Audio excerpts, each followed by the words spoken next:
Llegaron también Rodrigo Guillot, responsable de Asuntos Internacionales del Instituto Nacional de Formación Política de Morena, periodista, colaborador de Sin Línea MX, y Gustavo Balanzá Portillo, consultor económico financiero. Rodrigo, te saludo primero a ti, ¿cómo estás?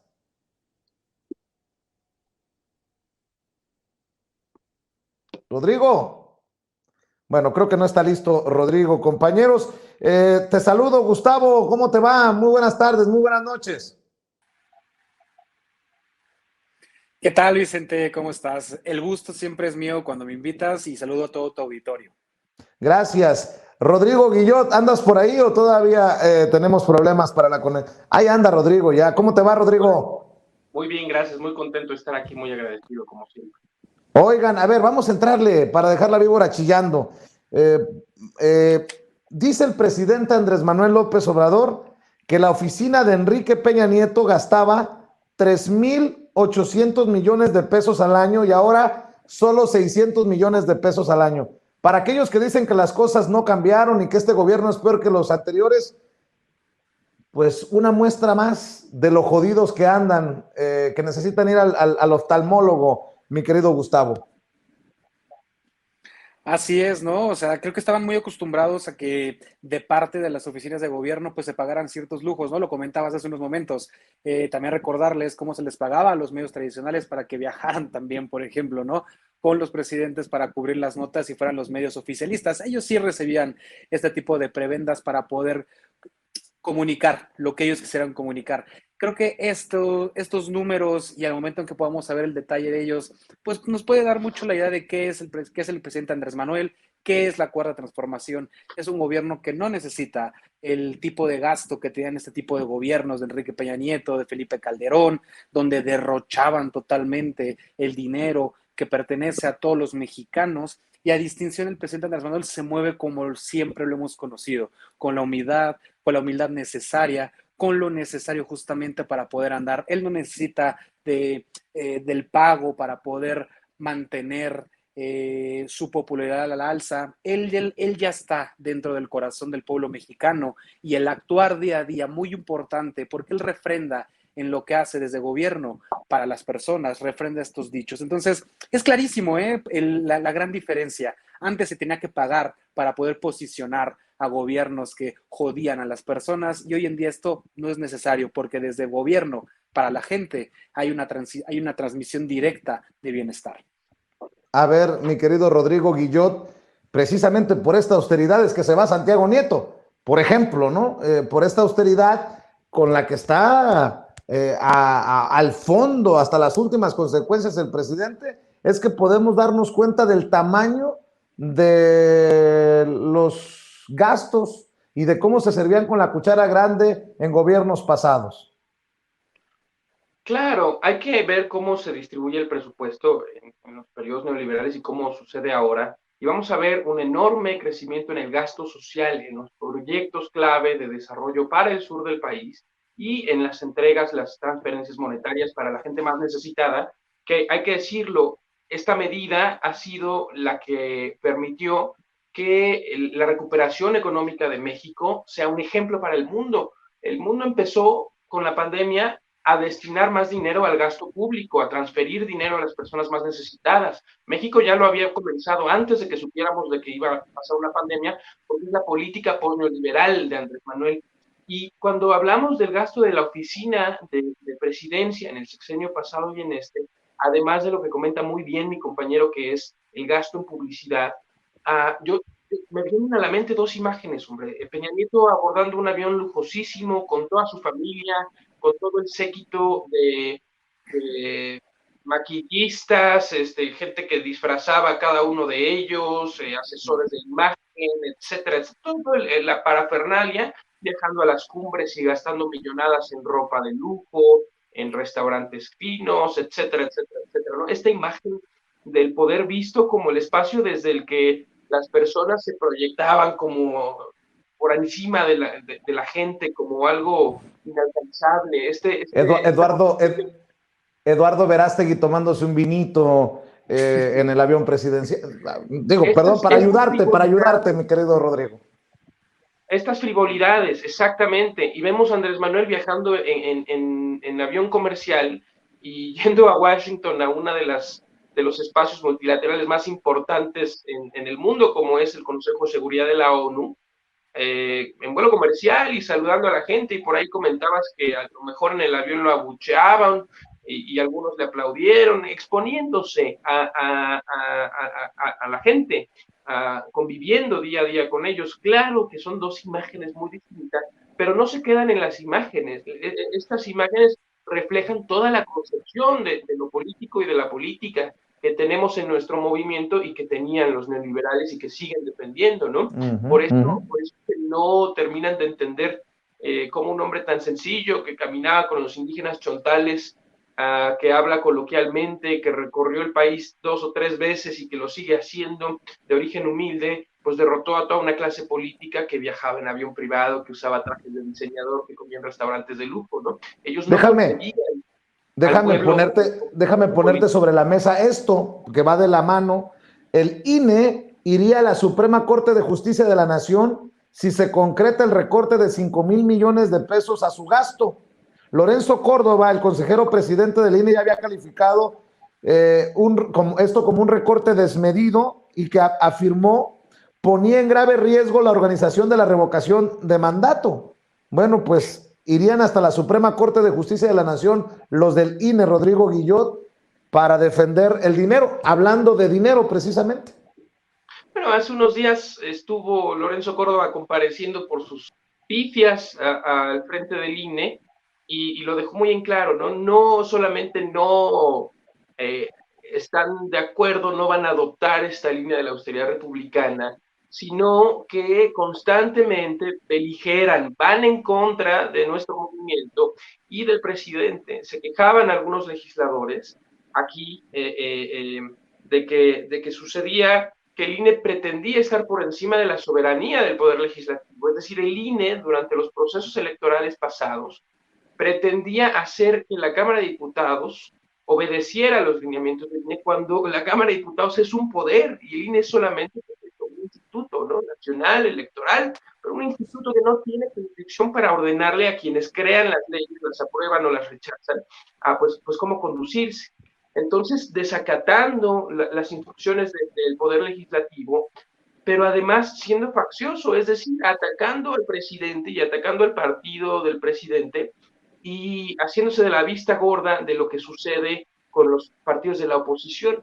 Claro, eso lo explicas cuando no solamente ves los grandes salarios, sino que ves las tranzas, sino que ves las relaciones entre los funcionarios y los funcionarios del INE, antes IFE, y los funcionarios del Estado, los partidos políticos y sus grandes trampas, porque pertenecen a esta misma lógica que llaman de la transición a la democracia, ¿no?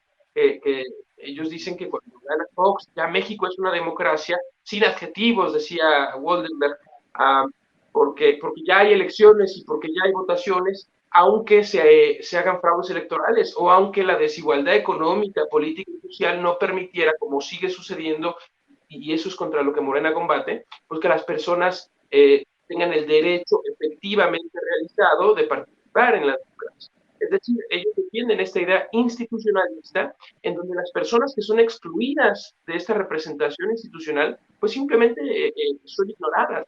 Nosotros, claro, en cambio, estamos defendiendo que las personas que han sido históricamente excluidas, pues sean incluidas, y por eso reivindicamos al pueblo y no terminan de entenderlo y no se quieren separar de sus lujos, de sus grandes ingresos, de este sentimiento de élite, de soy un funcionario muy importante, gano cuantos miles de pesos, de una vida de lujo totalmente alejado de las condiciones de vida de la población. Por eso no somos iguales, porque nosotros defendemos que no puede haber un gobierno, ni un INE, ni ningún organismo del Estado rico cuando hay un pueblo que sufre de pobreza. Y ya que estamos en estos trotes, Gustavo, ahí te leo esta nota. Silvano Aureoles vivía en un búnker en Palacio de Gobierno de Michoacán. El exgobernador de Michoacán, el periodista Silvano Aureoles, vivía en un búnker habilitado con muros y ventanas con blindaje antibalas, así como un pasadizo secreto a manera de ruta de escape. El mandatario michoacano, el morenista Alfredo Ramírez Bedoya, abrió a los medios de comunicación las puertas del área exclusiva de la Casa de Gobierno de ese estado para mostrar el búnker de Aureoles y que se utilizó durante los últimos 5 años. Trabajadores de la Casa de Gobierno dijeron que la habitación que ocupó era conocida como el búnker al tener blindaje en sus paredes, techo y ventanales, a diferencia de las otras 7 que integran el inmueble, de las cuales 3 están destinadas para la servidumbre que atendía a los mandatarios las 24 horas del día. El área privada incluye 3 helipuertos, cancha de tenis, otra de baloncesto, 2 albercas, salón de eventos, 2 comedores, una terraza, un balcón, 3 jacuzzis, 10 baños y un área de gimnasio que se encontró vacía. Pero como se le vinieron encima, Silvano ya apareció y dice que no vivió en un búnker, que es la Casa de Gobierno, y que no le hizo ningún arreglo. Hoy varios medios de comunicación retomaron la información sobre las condiciones en las que viví como gobernador de Michoacán, y al respecto quiero ser muy claro. No es un búnker, es la Casa de Gobierno en la que han vivido otros gobernadores de Michoacán. No le hice ni un solo arreglo en los 3 años que estuve viviendo ahí. Nada de lo que hay en esa casa se construyó en mi administración. Bueno, pues hasta medio menso Silvano, porque queda claro que para él no era ostentoso, no era extraño, y pues lo usó. La diferencia entre el actual gobernador, que dijo, ni madres, Gustavo.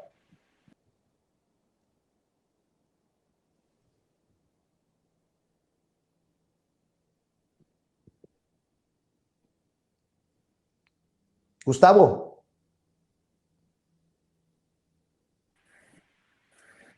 Listo. Sí, a ver. Disculpa, ahí tuve una baja, discúlpame, sí escucho todo.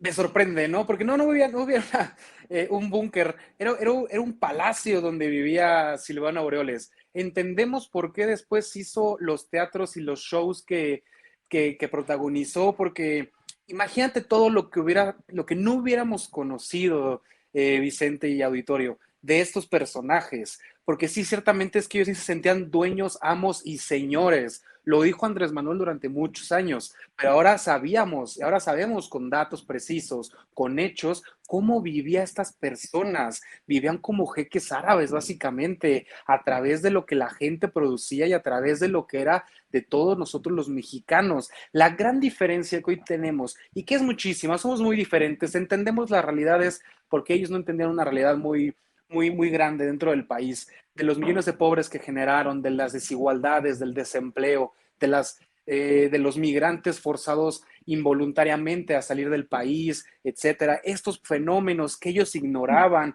y que por eso reciben tanto odio, hay que decirlo de esta forma, de la mayoría del pueblo mexicano, porque el contraste era enorme. Vivían a costa y como jeques árabes y costeaban a través de los presupuestos, tanto de Estado como federales, todos los lujos y todo lo que ellos quisieran para ellos mismos y para sus familiares, amigos, programas que sí eran clientelares, que no buscaban un beneficio para las personas, que no buscaban eliminar las desigualdades existentes.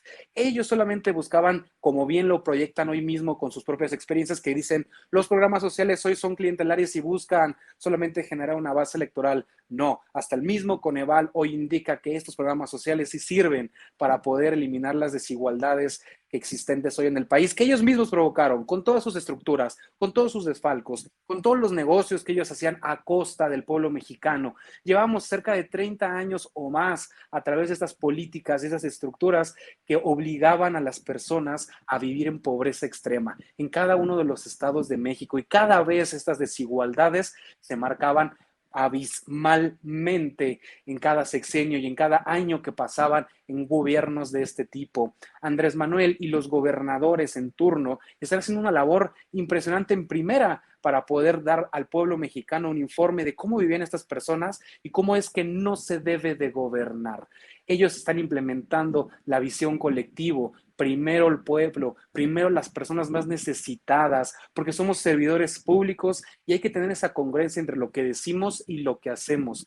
Y este es un ejemplo, Silvano Aureoles. Claro, va a ir, y lo que mencionaban acerca de Ciro y de Lorenzo Córdoba, por ejemplo, ¿a qué van a ir a presentarse ante un juez? A ver si a defenderlo la mínima dignidad que siquiera, si es que tienen dignidad, acerca de todo el daño que han causado, que viven y siguen viviendo como reyes y que no son capaces de entender que no se puede tener un tipo de salario de esa magnitud con las necesidades actuales que hoy tenemos. Es un descaro, Vicente. Son miserables, son mezquinos, hay que llamarlos por su nombre y como son. Y todavía tienen el descaro de decir a los demás, a los que entendemos estas realidades, que nosotros somos unos resentidos, Cam. O sea, uno cuando les muestra la realidad y les enseña cómo es que sus políticas dejaron al pueblo mexicano, somos resentidos. Nosotros somos los que tenemos el odio dentro. No, disculpen, señores. Ustedes tenían como esclavos, literalmente como esclavos, a los mexicanos. Rodrigo, pues Gustavo, es importante escuchar estas voces, que son las voces que suben a tribuna, que son las voces fuertes que tienen que ser escuchadas. Rodrigo, pues qué interesante que lo plantee así, este debate entre los que no entienden o no están conectados y los que no necesariamente habían gobernado, habían estado en el poder, pero que vienen de abajo, Rodrigo. Sí, pues creo que esa es la esencia de nuestro movimiento, ¿no? Estar en contacto con la gente. Sobre, por ejemplo, Aureoles, yo sé que nos cae muy mal Aureoles y con mucha razón, pues nos cae muy mal porque el tipo es un criminal que además ha mentido sistemáticamente, ha intentado golpear al gobierno federal ante organismos internacionales, es un tipo detestable, pero hay que entender que es uno de una clase política que estamos desterrando y que estamos luchando contra eso constantemente. Por eso lo que decía la compañera María Clemente es importante. Nuestro movimiento no solo está sentando las bases jurídicas de la Cuarta Transformación, que es el esqueleto del proyecto, porque sin un asentamiento legal, pues la transformación se quedaría en un solo sexenio, pero también en los hechos, en las decisiones políticas al interior del movimiento, en los actores políticos a los que se les está dando espacio, pues estamos también buscando reivindicar estos grupos que no han sido escuchados y por eso tenemos una composición social que va de todas las regiones, de todas las formas de vida, de todos los orígenes, y creo que eso es una cosa muy valiosa en Morena.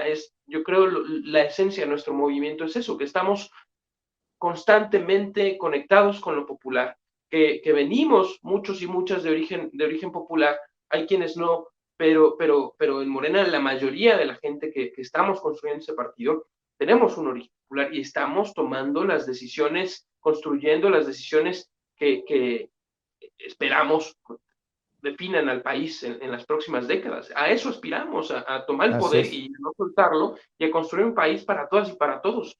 Eso no lo vas a ver en el PAN, no lo vas a ver en el PRI, esos son pequeños nichos de poder, pequeñas agrupaciones familiares, empresariales, mercantiles, que usaban el poder para enriquecerse. Nosotros queremos el poder para transformar. Por eso es un orgullo militar con compañeras como María Clemente y por eso es un orgullo seguir construyendo Morena todos los días. Y oigo a Rodrigo Guillot y me da mucha risa lo que escribe en Twitter Claudio X González, Gustavo. ¿Cómo ves, Gus Gus? Dice, se ve cada vez más fuerte y sólida. La coalición va por México y lo escribe con mayúsculas. Indispensable para lo que viene. Me tiro por la ventana, cabrón. Ay, Dios, Claudio X González. Vale, a ver. ¿De qué hablar? Yo lo vi en un espacio, fíjate que hizo un espacio también en Twitter, el hombre. Realmente es que no tiene ni una sola idea como para poder dar la vuelta a lo mal que está hoy la oposición. Dice que está sólida. ¿De dónde? Teniendo a un Jorge Triana, por ejemplo, un desperdicio de curul totalmente en tribuna, a una Margarita Zavala, por ejemplo, que no sabe ni siquiera hilar un par de ideas claras para poder discutir el presupuesto y que termina siendo la burla, más allá de que es una descarada y que no tiene un ápice de moral de hablar de la niñez, de hablar de estos problemas sociales que ellos causaron. Lo de Claudio X González, a esto yo le llamo que está desesperado. Está desesperado porque ha gastado millones como el empresario que es, y no ha tenido ningún redituable posible con las apuestas que ha hecho. Todo lo que ha invertido para poder intentar derrocar, afectar, golpetear, difamar tanto al gobierno de Andrés Manuel como a sus mismos integrantes y referentes, le ha salido mal, porque los hechos hablan por sí solo. Claudio X González hoy en día sí que es un traidor a la nación, porque todo lo que está haciendo para poder beneficiar a la clase élite, como bien lo mencionaba Rodrigo, a la clase que siempre se ha visto beneficiada de presupuestos, de adjudicaciones directas. Él sabe perfectamente de esto, porque sus asociaciones reciben adjudicaciones directas de los gobiernos anteriores, y de ahí nacía su sueldo, y de ahí nacían también, por ejemplo, investigaciones para su empresa de parte de instituciones del Estado, y esto es lo que a ellos más les enoja, que su negocio ya no continúa a costa del gobierno y a costa de los presupuestos de los mexicanos. Dice que está sólida, cada vez más sólida. Yo lo veo sí, yo sí veo que esté un camino sólido, ahora que lo recapacito, sí lo veo sólido para el basurero de la historia, porque poco a poco cada uno de estos partidos se van a ir al basurero, ahí donde pertenecen, ahí donde siempre debieron estar, Vicente.